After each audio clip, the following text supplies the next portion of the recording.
এক অধ্যায়ে কিছু বিশেষ বিষয় আমাদেরকে জানাচ্ছেন, যেন আমরা উৎসাহিত হই, আমরা উদ্দীপ্ত হই এবং আমরা বুঝতে পারি। প্রথমে যে পুস্তক, এই পুস্তকে এক অধ্যায়ে যে পদ আমরা দেখতে যাচ্ছি, তা হচ্ছে কি এক অধ্যায়ের ২৪ এবং ২৫ পদ।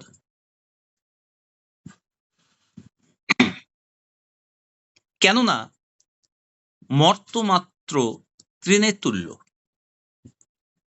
ও তাহার সমস্ত কান্তি তৃণপুষ্পের তুল্য। তৃণ শুষ্ক হয়ে গেল এবং পুষ্প ঝরিয়া পড়িল। কি বলছে এখানে? মর্ত্যমাত্র মানে এই পৃথিবী ঘাসের মতো, সবুজ ঘাসের মতো। যে আমরা ঘাস দেখি, এই পৃথিবী হচ্ছে ঘাসের মতো বা তৃণতুল্য। তৃণ মানে ঘাস, এবং তাহার কান্তি সকল তৃণপুষ্পের তুল্য। যখনই সূর্যের আলো পড়ে, তৃণ মানে সেই ঘাস শুকিয়ে যায় এবং ফুল ঝরে পড়ে। এটা দ্বারা কি বোঝাতে চেয়েছে? অস্থায়ী। এগুলো সব অস্থায়ী, কোনো কিছু স্থায়ী হয় না। আজকে আছে তো কালকে নেই। এই পৃথিবীও হচ্ছে অস্থায়ী, আজকে আছে তো কালকে নেই। এর দ্বারা বোঝাতে চাইছে আমাদেরকে এই বিষয়ের দ্বারা আমাদের সেই অনুভূতি দিতে চাইছে, আমাদের আমাদেরকে বোঝাতে চাইছে যে এই অস্থায়ী বিষয় যতই চকচক্যময় হোক না কেন, এই ফুল যতই সুন্দরভাবে ঈশ্বর সৃষ্টি করুক না কেন, এটা বেশিক্ষণের জন্য নয়। এই পৃথিবীতে যা কিছু আছে, যতই মূল্যবান হোক না কেন, সেটাও বেশি দিনের জন্য নয়। আজকে আমার আছে, সেটা কালকে অন্যর হয়ে যাবে। আজকে আছে তো কালকে সেটা নষ্ট হয়ে যাবে। কিন্তু যেটা স্থায়ী, সে স্থায়ী যেই জিনিসের প্রতি আমাদের মনোযোগ আকর্ষণ করতে চাইছে প্রভুর বাক্যের দ্বারা। তাহলে স্থায়ী কি? কিন্তু প্রভুর বাক্য চিরকাল থাকে। কি থাকে? প্রভুর বাক্য চিরকাল থাকে। আর সেই সুসমাচারের বাক্য যা তোমাদের নিকটে প্রচারিত হইয়াছে। চিরকাল থাকে কি? প্রভুর বাক্য চিরকাল থাকে। প্রভুর বাক্যে কোন বাক্যটার উপরে জোর দিয়েছে এখানে? যদিও প্রভুর বাক্য শুরু থেকে শেষ মুহূর্ত পর্যন্ত প্রতিটা বাক্যই হচ্ছে চিরস্থায়ী। প্রভুর বাক্যে বলছে সমস্ত কিছু লোপ হইবে, সমস্ত লোপ মানে সমস্ত কিছু নিশ্চিহ্ন হয়ে যাবে, কিন্তু আমার বাক্য কোনদিন নিশ্চিহ্ন হবে না। আমার বাক্যে যা লেখা আছে তা সিদ্ধ হবে, তা পূর্ণ হবে। আমার বাক্যে যা লেখা আছে তা পূর্ণ হবে। ধন্য সেই ব্যক্তি যে বুঝতে পারে এই বাক্যেতে কি আছে। প্রভুর বাক্যেতে কি আছে? প্রভুর বাক্যের মধ্যে জীবনের কথা আছে। প্রভুর বাক্যের মধ্যে সেই অমূল্য ধনের সম্পর্কে লেখা আছে। প্রভুর বাক্যে অনন্ত জীবনের কথা লেখা আছে। প্রভুর বাক্যে সেই সুখ, সেই শান্তির কথা লেখা আছে। প্রভুর বাক্যে সেই আরোগ্যতার কথা লেখা আছে। অর্থাৎ প্রভুর বাক্যের মধ্য দিয়ে যে বাক্য সিদ্ধ হবে বলেছে, সেই বাক্যেতে যখন আমরা বিশ্বাস করি, তখন সেই বাক্য শুধু আমাদের অনন্ত জীবন নয়, অনন্ত ধন নয়, সেই বাক্য আমাদের বর্তমান কালেও আমাদের বর্তমান পরিস্থিতিকে বদলে দেয়। আমাদের বর্তমান পরিস্থিতি হয়তো হতে পারে আমি রোগগ্রস্ত, বহুদিন থেকে এই পরিস্থিতির মধ্যে দিয়ে যাচ্ছি, কিন্তু ঈশ্বরের বাক্য বলে যদি তুমি বিশ্বাস করো তাহলে তুমি সুস্থ হইবে। তাই ঈশ্বরের বাক্যে যখন আমরা বিশ্বাস করি, তখন আমাদেরকে লক্ষ লক্ষ টাকা ব্যয় করার কোনো প্রয়োজন পড়বে না হসপিটাল, নার্সিং হোমে, ওষুধের পিছনে। কিন্তু প্রভুর বাক্যই আমার জীবনকে সুস্থ করে দেবে। প্রভুর বাক্যে যদি আমরা বিশ্বাস করি, বর্তমান পরিস্থিতি আমাদের যে কঠিনতার মধ্যে দিয়ে চলছে, যুদ্ধের মধ্যে দিয়ে চলছে, নানা রকম কিছু কারণে, অর্থনৈতিক কারণ, নানা রকম অন্যান্য সমস্যা। প্রভু বাক্যে বলছে, "আমি বিজয়ী হয়েছি। যদি তুমি বিশ্বাস করো তুমিও বিজয় লাভ করবে।" প্রভুর বাক্য আমাদের বর্তমান পরিস্থিতি থেকেও আমাদের সাহায্য করে। বর্তমান পরিস্থিতি আমাদের জীবনে এমন পরিস্থিতি আছে, যে বর্তমান পরিস্থিতিকে পৃথিবীর কোনো ধন সম্পদ, কোনো শক্তি আপনাকে পরিবর্তন করাতে পারবে না। পৃথিবীরই পরি প পরি যে অবস্থা আছে, পৃথিবীর মধ্যেই আপনার যে পরিস্থিতি আছে, সেই পরিস্থিতিকে কেউ বদলাতে পারবে না, কোনো শক্তি নেই। টাকা ফেল হয়ে যাবে, ডক্টর ফেল হয়ে যাবে, সকল কিছু ফেল হয়ে যাবে, ক্ষমতাশালী ব্যক্তিরা ফেল হয়ে যাবে, রাজনৈতিক নেতারা ফেল হয়ে যাবে। কিন্তু সেখানেও প্রভুর বাক্য বলছে, আমার বাক্য ফেল হবে না। যদি বিশ্বাস করো তুমি, আমার বাক্য তোমার জীবনে কার্যকারী হবে। তোমার এই পরিস্থিতিকে একমাত্র বদলে দিতে পারে আমার বাক্য। তাই বলছে, পৃথিবীর তৃণ শুকিয়ে যাবে। পৃথিবীতে যতই সুন্দর ফুল ফুটুক না কেন তাও শুকিয়ে পড়ে যাবে। কিন্তু প্রভুর বাক্য চিরকাল থাকবে। আর এই বাক্য আমাদের জীবনে ১ম এসেছে সুসমাচারের মধ্য দিয়ে। সুসমাচারের মধ্য দিয়ে। সেই সুসমাচারের বাক্যকে কি বলছে? বলছে, "অক্ষয় বীর্য হইতে ঈশ্বরের জীবন্ত এবং চিরস্থায়ী বাক্য দ্বারা তুমি পুনর্জাত হইয়াছ।" ঠিক আগের বাক্যে লেখা আছে। কি বলছে? আমরা ২২ পদে দেখি, "তোমরা সত্যের আজ্ঞাবহতা, অকল্পিত ভ্রাতৃপ্রেমের নিমিত্ত আপন প্রাণকে বিশুদ্ধ করিয়াছ বলিয়া অন্তঃকরণে পরস্পরের একাগ্রভাবে প্রেম করো। কারণ তোমরা ক্ষয়নীয় বীর্য হইতে নয়, কিন্তু অক্ষয় বীর্য হইতে ঈশ্বরের জীবন্ত এবং চিরস্থায়ী বাক্য দ্বারা পুনর্জাত হইয়াছ।" ঈশ্বর আপনাকে নতুন জন্ম দিয়েছেন। কিসের মাধ্যমে? ওই ক্ষয়নীয় বীর্য, বীর্য মানে বীজ। আমরা অনেক বীজ দেখতে পাই এই গাছে, ওই ফলের বীজ। যে বীজ যখন আমরা মাটিতে ফেলি, সেই বীজের মধ্য দিয়ে প্রকাশ পায় কোন গাছের বীজ এটা ছিল। যদি সেটা নারকেল গাছ হয়, নারকেল গাছ হবে। যদি সেটা কাঁঠাল গাছের বীজ হয়, সেই বীজটা মাটিতে পড়ে কাঁঠাল গাছ হবে। আর কাঁঠাল গাছ বড় হলে পরে যে কাঁঠালের বীজ দিয়ে এই গাছটা হয়েছে, একসময় সেই গাছের মধ্যে অনেক কাঁঠাল ফল আসবে। ঠিক আমাদের জীবনেও তাই। আমাদের জীবনে প্রভুর বাক্যে বলছে কোনো ক্ষয়নীয় বীর্য নয়। যা আজ আছে তো কাল নেই। সেই বীজের দ্বারা নয়। কিন্তু অক্ষয় বীর্য হইতে ২৩ পদে বলছে অক্ষয় বীর্য। অক্ষয় মানে যা ক্ষয় নেই, যা শেষ হবে না, যা ধ্বংস হবে না। বীর্য সেই বীজ হইতে ঈশ্বরের জীবন্ত এবং চিরস্থায়ী বাক্য। তাহলে অক্ষয় বীর্য মানে কি? অক্ষয় বীজ মানে কি? আমরা মুখ খুলে বলি, ঈশ্বরের জীবন্ত ও চিরস্থায়ী বাক্য। কথাটা বহুত শক্তিশালী একটি কথা। ঈশ্বরের জীবন্ত ও চিরস্থায়ী বাক্য। ঈশ্বরের জীবন্ত ও চিরস্থায়ী বাক্য দ্বারা তোমরা পুনর্জাত হইয়াছ। সত্যই যদি ঈশ্বরের বাক্যের দ্বারা আমরা পুনর্জন্ম লাভ করি, কাঁঠালের বীজে কাঁঠাল গাছ হয়, কাঁঠাল ফল ধরে, নারকেল গাছের বীজে নারকেল গাছ হয়, নারকেল ফল ধরে। যদি ঈশ্বরের বাক্যের বীজ আপনার হৃদয়ে এসছে এবং পুনর্জন্ম মানে একটা বীজ মাটিতে পড়ে পুনর্জন্ম হয়, তাই না? বীজটার বীজ থাকে না, একটা নতুন জন্ম হয়, একটা নতুন কিছু প্রকাশ পায়। তার যে গাছের বীজ, সেই গাছ প্রকাশ পায় তার মধ্য দিয়ে। আজকে প্রভুর বাক্য যে ঈশ্বরের বীর্য, সেই ঈশ্বরের বীর্য হচ্ছে ঈশ্বরের বাক্য। চিরস্থায়ী জীবন্ত বাক্য যখন আমাদের হৃদয়ে আসে, তখন আমাদের হৃদয়ের মধ্য দিয়ে কোন ফল প্রকাশ পাবে? কোন গাছ আমরা দেখতে পাবো? জানি? তা হচ্ছে গিয়ে ঐশ্বরীয় স্বভাবের সহভাগিতা লাভ করা। অর্থাৎ যখন ঈশ্বরের বাক্য আমাদের অন্তরে এসে আমাদের নতুন জন্ম দেয়, তখন আমরা ঈশ্বরের স্বভাবের ফলে পরিপূর্ণ হয়ে উঠি। ঈশ্বরের স্বভাবের ফলের পরিপূর্ণতা লাভ করি।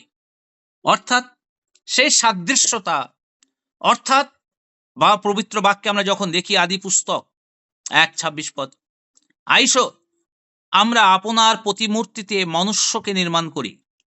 আমরা আপনার প্রতিমূর্তিতে মনুষ্যকে নির্মাণ করি। ঈশ্বর বলছেন, আমাদের প্রতিমূর্তিতে মানুষকে বানাই। আমাদের মতো দেখতে যেন মানুষ হয়। আর তখনই এই কার্য, যদি ঈশ্বর মানুষকে তার প্রতিমূর্তিতে সৃষ্টি করেছিল, কিন্তু মানুষের জীবনে সেই প্রতিমূর্তি, ঈশ্বরের প্রতিমূর্তি ধ্বংস হয়ে গেছিল। মানুষের জীবনে শয়তানের প্রতিমূর্তিতে পরিপূর্ণ হয়ে গেছিল। কিন্তু ঈশ্বর আবার প্রভু যীশু খ্রিস্টের মাধ্যমে তার জীবন্ত এবং চিরস্থায়ী বাক্যের দ্বারা তিনি আমাদেরকে নতুন জন্ম দিয়ে আমাদেরকে আবার ঈশ্বর তার স্বভাবে, তার প্রতিমূর্তিতে আমাদের বদলে দেওয়ার জন্য তিনি কার্য করে চলেছেন। হোলি স্পিরিট পবিত্র আত্মার মাধ্যমে প্রভু যীশু খ্রিস্টের ক্রুশে মৃত্যুবরণ দ্বারা, তার জীবনের দ্বারা তিনি আমাদেরকে আবার পুনর্জন্ম দিয়ে, তার বাক্যের মাধ্যম দিয়ে পুনর্জন্ম দিয়ে আমাদেরকে এক তার স্বরূপ প্রতিমূর্তিতে আমাদেরকে রূপান্তরিত করে চলেছেন। ধন্য সেই ব্যক্তি, এই রূপান্তর কার্যে যে তার জীবনকে প্রভুর হাতে সমর্পণ করেছেন, তাদের জীবনে রূপান্তরিত হতে থাকছে। কিন্তু যারা প্রভুর হাতে সমর্পণ করেনি, তাদের জীবন রূপান্তরিত হচ্ছে না, বরং তাদের জীবন জাগতিকতায় পরিপূর্ণতা লাভ করে ওই দিকে এগিয়ে চলেছে। যদি প্রভু যীশু খ্রিস্টের মাধ্যমে তার পবিত্র বাক্য, জীবন্ত বাক্যের দ্বারা আমাদের জীবন রূপান্তরিত হয়, তাহলে ২২ পদে যে একটি কথা লেখা রয়েছে, ওটা কিন্তু আপনার জীবনে খুবই পরিপূর্ণতা লাভ করবে। কি কথা লেখা রয়েছে ২২ পদে? তোমরা সত্যের আজ্ঞাবহতায়, তোমরা সত্যের আজ্ঞাবহতায়, প্রশ্ন এখানে করি, মার্ক করি, তোমরা সত্যের, এই সত্যের কথাটা মানে কি? এই সত্যের কথাটা কিন্তু ওই কথাটাকেই বলা হয়েছে যে অক্ষয় বীর্য, অর্থাৎ ঈশ্বরের জীবন্ত এবং চিরস্থায়ী বাক্য। এই ঈশ্বরের জীবন্ত এবং চিরস্থায়ী বাক্যকে এখানে সত্য বলা হয়েছে। তোমরা সত্যের আজ্ঞাবহতা, মানে এইভাবে আমি বলি, তোমরা ঈশ্বরের বাক্যের আজ্ঞাবহতায় অকল্পিত ভ্রাতৃপ্রেমের, যা কল্পনা করা যায় না, ভ্রাতৃপ্রেমের নিমিত্ত, ভ্রাতৃপ্রেমের নিমিত্ত তার মানে কি? তার মানে হচ্ছে গিয়ে, এখানে আমরা এই তার মানে বলতে কি বোঝাতে চাইছে এখানে? এখানে বোঝাতে চাইছে প্রভু যীশু খ্রিস্টের সেই ২য় মহৎ আজ্ঞার কথা। ১ম আজ্ঞা, তুমি তোমার ঈশ্বরকে প্রেম করো তোমার শক্তি, মন, প্রাণ দিয়ে। ২য় আজ্ঞা, তুমি প্রতিবাসীকে আপনার মতো ভালোবাসো। এই যে প্রতিবাসীকে আপনার মতো ভালোবাসো, সেই কথাটা এখানে পুনরুক্তি করা হয়েছে। সাধু পৌল, সরি পিতর এখানে পুনরুক্তি করেছেন। সাধু পিতর এখানে পুনরুক্তি করেছেন যে, তুমি তোমার ভাইকে অকল্পিত ভালোবাসো? তুমি তোমার ভাইকে বিশুদ্ধভাবে কি ভালোবাসো? তুমি তোমার ভাইকে কি অন্তঃকরণের সহিত একাগ্রভাবে প্রেম করো? কারণ তোমরা ক্ষয়নীয় বীর্য হইতে নয়, কিন্তু অক্ষয় বীর্য হইতে ঈশ্বরের জীবন্ত চিরস্থায়ী বাক্য দ্বারা পুনর্জন্ম লাভ করেছ। তাই এটাই তোমাদের মধ্যে দিয়ে প্রকাশ পাওয়া স্বাভাবিক। যদি তুমি ঈশ্বরের বাক্যের দ্বারা তুমি নতুন জন্ম লাভ করেছ, তাহলে এটা স্বাভাবিক তোমার জীবনে, এটা অস্বাভাবিক নয়। যে কেউ প্রভুর বাক্যের দ্বারা নতুন জন্ম লাভ করেছে, যে কেউ প্রভুর বাক্যের আজ্ঞাবহ হয়েছে, যে কেউ সত্যের আজ্ঞাবহতায় চলে, এটা তাদের জীবনে অস্বাভাবিক নয় যে সে তার শত্রুকে ভালোবাসতে পারবে না। তোমাকে কেউ হিংসা করছে, তোমাকে কেউ ঘৃণা করছে, তোমাকে কেউ ঠকাচ্ছে, তোমার কেউ ক্ষতি করছে, সেই ব্যক্তিকে কি তুমি চিহ্নিত করেছ? তুমি কি জানো সেই ব্যক্তি কে? তাহলে সেই ব্যক্তির প্রতি তোমার মনোভাবটা কেমন? প্রভুর বাক্যে বলছে, যে প্রেম করে তাকেই যে প্রেম করবে। তাহলে তুমি মহৎ কি করলে? যে তোমাকে ভালোবাসে না তাকে তুমি কতটা ভালোবাসো? যে আমাকে ভালোবাসে না তাকে যদি আমি ভালোবাসতে পারি, এটা প্রমাণ করে যে খ্রিস্টের সেই স্বভাব আমার মধ্যে এসে গেছে। কেন খ্রিস্টের স্বভাব এসে গেছে? কারণ খ্রিস্টের স্বভাবে পরিপূর্ণ করবার জন্যই এই বাক্য। ঈশ্বরের প্রতিমূর্তিতে রূপান্তরিত হওয়ার অর্থ হচ্ছে গিয়ে, ঈশ্বরের প্রতিমূর্তিতে রূপান্তরিত হওয়ার প্রক্রিয়া হচ্ছে গিয়ে যীশু খ্রিস্টের স্বভাবে পরিপূর্ণতা লাভ করা। আমরা এফেসীয় পুস্তকে তাই দেখতে পাই।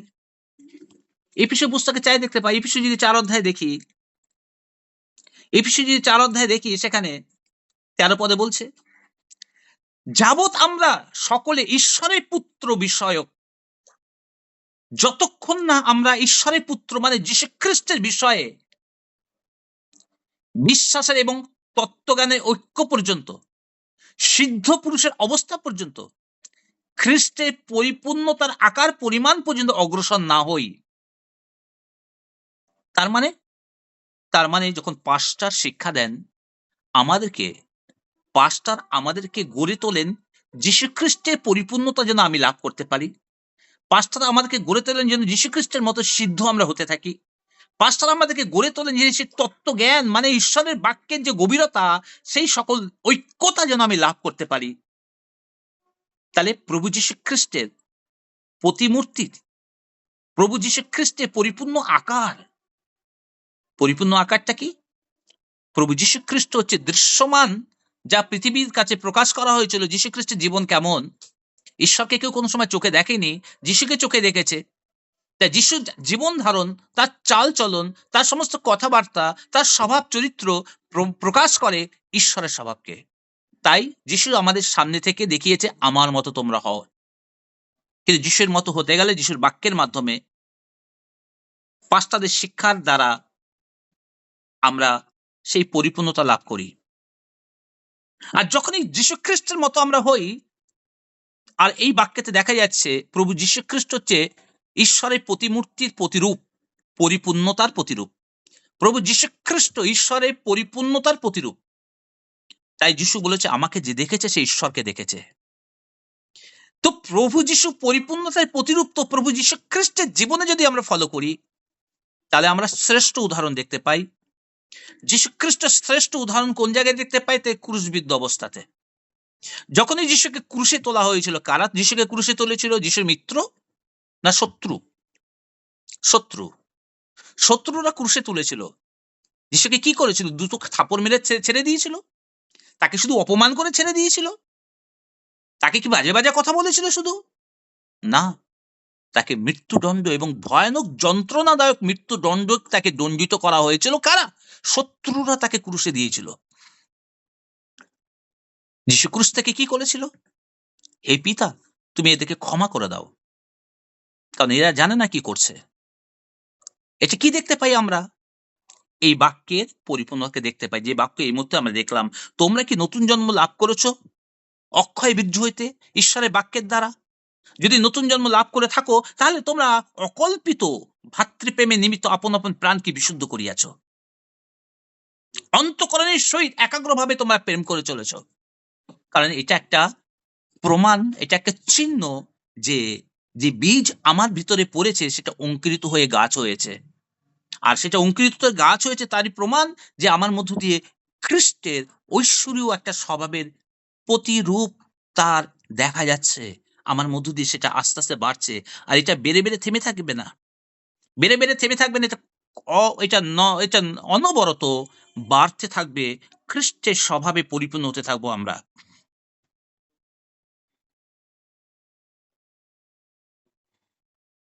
বলে আমেন। ইনি আমাদের পাপসমূহের জন্য আপনাকে প্রদান করিলেন, যেন আমাদের ঈশ্বর এবং পিতার ইচ্ছানুসারে আমাদিগকে এই উপস্থিত মন্দ যুগ হইতে উদ্ধার করেন।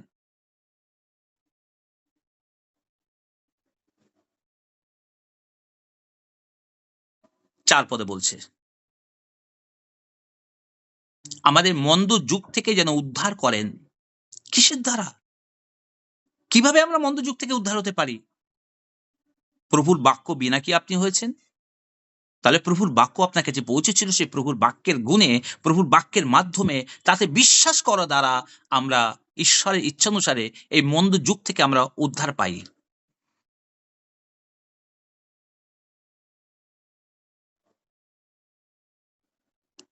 আর মন্দ যুগ থেকে যখন উদ্ধার পাই, তখন প্রভুর বাক্যে কি করে? গালাতীয় পুস্তক 2 অধ্যায়ে আমরা দেখতে পাই 20 পদে, খ্রিস্টের সহিত আমি ক্রুশারোপিত হইয়াছি। আমি আর জীবিত নই, কিন্তু খ্রিস্টই আমাতে জীবিত আছেন। আর এখন মাংসে থাকিতে আমার যে জীবন আছে, তাহা আমি বিশ্বাসে, ঈশ্বরের পুত্রে বিশ্বাসেই যাপন করিতেছি। তিনি আমাকে প্রেম করিলেন এবং আমার নিমিত্ত আপনাকে প্রদান করিলেন। হ্যালো, আমরা বুঝতে পারছি এখানে? ভিতর পুস্তকে যে বাক্যটা দেখলাম আমরা, আমি আর নিজে নই, কিন্তু আমি এখন নতুন জন্মপ্রাপ্ত হয়েছি। কোন ক্ষয়নীয় নয়, অক্ষয় বীর্য হইতে। আর যখনই আমরা নতুন জন্ম প্রাপ্ত হই ঈশ্বরের বাক্যের মাধ্যমে, তখন আমরা খ্রিস্টের মধ্যে স্থাপন হই। আর খ্রিস্ট আমার মধ্যে আসেন। আমি খ্রিস্টের মধ্যে থাকি, আমি খ্রিস্ট আমার মধ্যে থাকেন। তখন ঘটনাটা কি ঘটে? তখন ঘটনাটা এইটা হয়, তখন আমরা এইভাবে বলি, যখন ঈশ্বরের বাক্যে বিশ্বাস করে আমি নতুন জন্ম প্রাপ্ত হই, তখন আমি এইভাবে বলতে পারি, খ্রিস্টের সহিত আমি ক্রুশারোপিত হইয়াছি। আমি আর জীবিত নই, কিন্তু খ্রিস্টই আমার মধ্যে জীবিত আছেন। আর এখন মাংসে থাকিতে যে জীবন আমার আছে, তাহা আমি বিশ্বাসে, ঈশ্বরের পুত্রে বিশ্বাসেই যাপন করিতেছি। তিনি আমাদিগকে প্রেম করিলেন এবং আমার নিমিত্ত আপনাকে প্রদান করিলেন।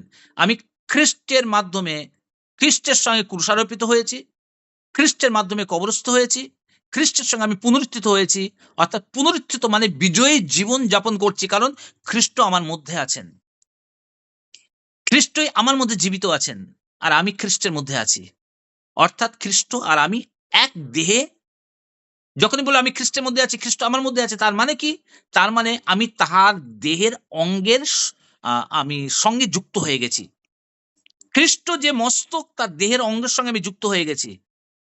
খ্রিস্ট যে দ্রাক্ষালতা, সেই দ্রাক্ষালতার সঙ্গে আমি একটা শাখা হিসেবে যুক্ত হয়ে গেছি। আর যখনই আমি তার সঙ্গে যুক্ত হয়ে গেছি, তখন আমার পরিচয়, আমি আর নিজের নই, কিন্তু আমি খ্রিস্টেতে আমি জীবিত। আমার মানসিক দেহ আমার মৃত, কিন্তু খ্রিস্টেতে আমি জীবিত। আর যখনই খ্রিস্টেতে আমি জীবিত থাকি, তখন খ্রিস্টীয় প্রকাশ আমাদের ব্যবহারিক জীবনের মধ্য দিয়ে খ্রিস্টীয় প্রকাশ ঘটতে থাকে। কে খ্রিস্টান? যার জীবনের মধ্য দিয়ে খ্রিস্টীয় যার জীবনের মধ্য দিয়ে তার ব্যবহারিক জীবনের মধ্যে খ্রিস্ট প্রকাশ পায়, সে হচ্ছে খ্রিস্টান। এভাবে বলি, জগতে যে খ্রিস্টান, সেটা হচ্ছে জগতে অফিসিয়ালি খ্রিস্টান। তারা জগৎকে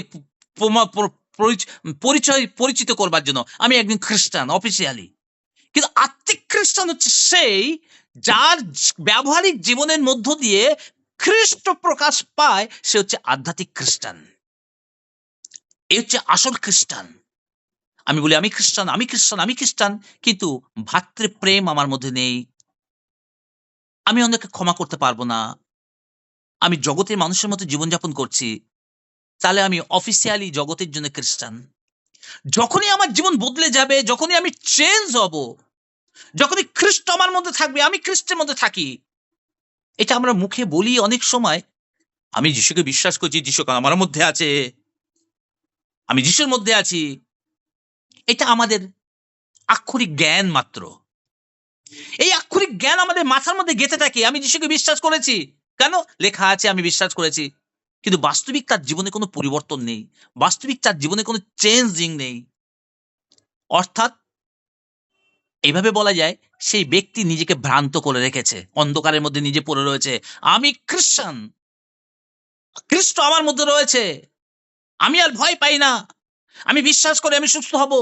আমি বিশ্বাস করি আমার জীবনে এই ঘটবে। আসলে কিছুই ঘটবে না। এটা তার আক্ষরিক জ্ঞান মাথার মধ্যে গেঁথে রেখেছে। অ্যাকচুয়ালি তার জীবনে পরিবর্তন নেই। খ্রিস্টের বাক্য যতক্ষণ না তার জীবনকে পরিবর্তন করছে, খ্রিস্টের বাক্যে বিশ্বাসের মধ্যে দিয়ে যতক্ষণ না তার মধ্যে দিয়ে অঙ্কুরিত হয়ে খ্রিস্টীয় স্বভাব প্রকাশ পাচ্ছে, ব্যবহারিক জীবনের মধ্যে দিয়ে খ্রিস্টকে যতক্ষণ না প্রকাশ করছে, ততক্ষণ কোনো লাভ নেই। ততক্ষণ সে শুধু বড় বড় আওয়াজে এটা নিজেকে ভ্রান্ত করে রাখছে। সে অ্যাকচুয়ালি অন্ধকারের মধ্যে পড়ে রয়েছে। শুধু কিছু বাইবেলের আক্ষরিক জ্ঞান তার মাথার মধ্যে ঢুকে রয়েছে। কিন্তু সেই বাইবেলের আক্ষরিক জ্ঞান মাথার মধ্যে ঢুকে থাকার অর্থ, অনেকগুলো বীজ নিয়ে আমি কাচের বোতলে ঘরের মধ্যে রেখে দিয়েছি। বছর পর বছর ওই কাচের বোতলের মধ্যে বীজগুলো একই রকম আছে। কিন্তু সেই বীজগুলোকে আমি উপযুক্ত মাটিতে লাগাইনি এবং জল দেইনি। তাই বীজগুলো একই রকম রেখে গেছে। তো আক্ষরিক জ্ঞান মাথার মধ্যে গেঁথে রাখা, আর সেই আক্ষরিক জ্ঞানটাকে যখন আমি হৃদয়ের মধ্যে নিয়ে আমি ব্যবহারিক জীবনে প্রকাশ করতে যাই, তখন আমার জীবন প্রার্থনাশীল থাকবে। প্রার্থনার জল দেবো, ঈশ্বরের জ্যোতি আমার হৃদয়ে আসবে এবং আমার মধ্যে দিয়ে ঈশ্বরের বাক্য আর একই রকম থাকবে না। ঈশ্বরের বাক্য জীবনের রূপ নেবে। অর্থাৎ সেই জীবন যে দেখবে, সে বলবে, এ তো ঐশ্বরীয় জীবন, এ তো খ্রিস্টের জীবন তোমার মধ্য দিয়ে দেখা যাচ্ছে। আর ঈশ্বরের বাক্যের মধ্য দিয়ে ঈশ্বর আমাদেরকে ওই জীবন দেন, কারণ ঈশ্বরের বাক্য হচ্ছে জীবন্ত, চিরস্থায়ী। যখন ঈশ্বরের বাক্য আমাদের জীবনে জীবন্ত এবং চিরস্থায়ী হয়ে যায়, তখন আমরা জোরের সঙ্গে বলতে পারি, আর বিশ্বাসিত ঈশ্বর আমাদিগকে আব্রাহামের সকল আশীর্বাদে আমাকে আশীর্বাদিত করিয়াছেন। আমি উত্তরাধিকারী লাভ করেছি।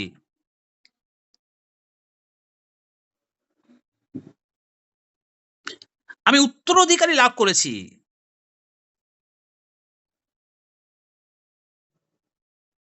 আর আব্রাহামের কি বলছে? অতএব যাহারা বিশ্বাসাবলম্বী, তারা বিশ্বাসী আব্রাহামের সহিত অংশীদার প্রাপ্ত হয়।